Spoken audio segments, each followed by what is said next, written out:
Hello, I'm Dan, and this is Dan Explains. If you watch my videos, you'll remember a few videos ago, I brought up the idea that there could be an infinite number of dimensions, and postulated that we can't see them because they could be compactified using gravity and black holes. However, I mentioned I came up with two ways to solve the problem, and mentioned the other way was symmetry breaking, or the lack of symmetry breaking. So, how could symmetry breaking hide an infinite number of dimensions? Can it explain compactification and maybe even the Big Bang? Let me explain.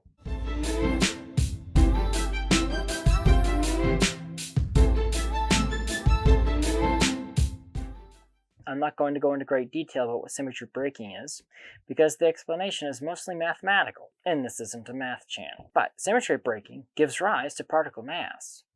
It's usually explained using what's called the Mexican hat model. Basically, it causes particle fields to have a non-zero ground state energy. As you can see, the top of the hill in the middle is only stable if the particle sitting there is undisturbed. Any disturbance causes it to fall down the hill and gain mass. Without it, all particles would be like photons, bouncing around, flying relatively straight lines across the universe, since they would have no mass and nothing to bounce off of. Now, what if symmetry breaking was only happening in just 3 dimensions? Obviously, I'm talking about the 3 dimensions we're familiar with. There could be an infinite number of other dimensions we couldn't perceive. A good example of this is the dimension of time. If you do the math, which is pretty simple Pythagorean theorem, you can see we're traveling through time at the speed of light like a massless particle. But only through time.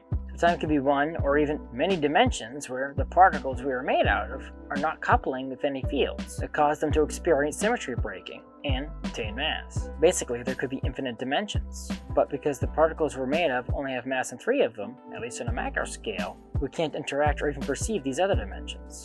This would make matter particles exactly the same as photons in all dimensions except the 3 we're familiar with.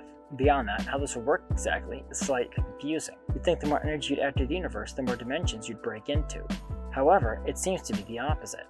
Extremely high energy collisions appear to unbreak symmetry rather than break it, reuniting the fundamental forces in the process. An example of that is the union of the weak force and the electromagnetic force during high energy collisions into the electroweak force, because the mediators of the weak force, W bosons, become like massless photons, which mediate the electromagnetic force, uniting the 2 forces in the process. So it would make sense if we started with fewer broken dimensions, or maybe even 0 broken dimensions, and got more almost immediately after the Big Bang. Kind of like an asymptotic curve of increasing number of broken dimensions as time went on, with the universe settling down to 3 large spatial dimensions. This may be able to explain the reason for the early hyperinflation of the universe as well, which is an idea that's used to explain why the universe is so smooth by postulating that the universe expanded extremely quickly in the first few moments after the Big Bang. Well, the universe would have to go through a 1 or 2-dimensional stage, right? Who knows how the particles in 1 and 2 dimensions would interact? Maybe they would be like the nearly massless neutrinos until the universe attained 3 dimensions, and therefore make a more homogeneous universe. Anyway, this is where things get scary and loopy at the same time. As the universe continues to expand and cool off, will it reach a point where the particles can couple with fields in higher dimensions? Basically, space-time would go through a phase transition to 4 or more dimensional space, probably destroying or transforming everything in the process. We most likely wouldn't even be able to see this happening, because it would start happening in the cooler places of the universe and work their way to the warmer ones at the speed of light.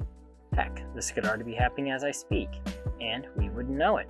Since it would be happening at the speed of light, any light that this effect emitted would reach us at the same time as the phase transition wave. That's a lot to take in, so let's pause and let that sink in for a minute.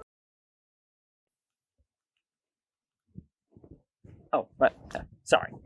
Remember just a minute ago, I mentioned the universe only breaks in 3 dimensions on a macro scale. Theories like string theory and M theory, which I talked about a lot in one of my previous videos, postulate many tiny dimensions. Well, if the universe did work the way I'm describing, the idea of virtual particle pair production could give us the answer as to why those tiny dimensions exist. Here's a quick refresher on virtual particle pair production. It's the idea that two particles can pop out of nothing without violating the conservation of energy, as long as they self-annihilate before enough time has passed for them to interact with anything. Particles that do this are called virtual particles because they never exist long enough to become real, but still have important effects on the universe that we can measure. So, what if particle fields could drop to an even lower energy state without violating the conservation of energy as well? That would mean they could spontaneously switch to higher dimensions as long as they popped back before they got caught.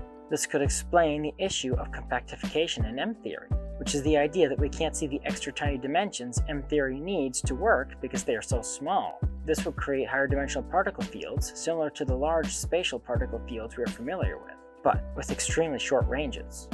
So their volumes would be very tiny, by nature unnoticeably tiny, at least directly. The more dimensions you add, the smaller they would be, because the three-dimensional particle field they arose from would have to deviate further and further from what the law of conservation of energy allows, and still get back in time to not break the law. I was going to come up with an intelligent and witty ending for this video, but